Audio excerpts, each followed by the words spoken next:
हम मीनू झा गोर लगे छी समस्त मिथिलावासी के एकटा ओठंगर कुटकालक गीत ल के उपस्थित छी।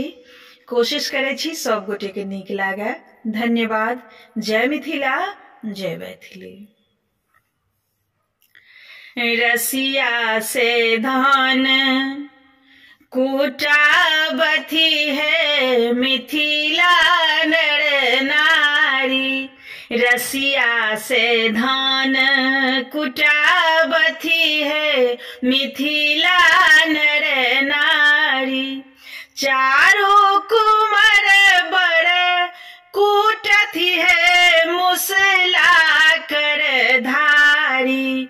चारों कुंवर बड़ कूटथी है मुसला कर धारी। रसिया से धान कुटाबथी है मिथिला नर नारी। रसिया से धान कुटाबथी है मिथिला नर नारी।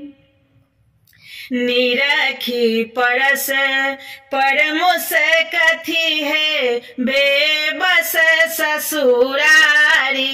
निरखी परस परमुस कथी है बेबस ससुरारी।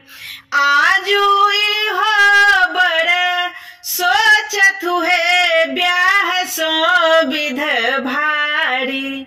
आजू हो बड़ सोचथी है ब्याह सो विध भारी। रसिया से धान कुटाबथी है मिथिला नर नारी। रसिया से धान कुटाबथी है मिथिला नर नारी।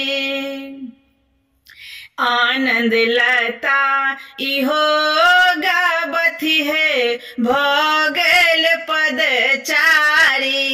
आनंद लता इहो गाबथी है भोगल पदचारी।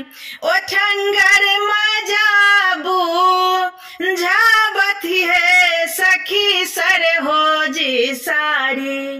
ओठंगर मजाबू झाबथी है सखी सर हो जी सारी। रसिया से धान कुटाबथी है मिथिला नर नारी। रसिया से धान कुटाबथी है मिथिला नर नारी।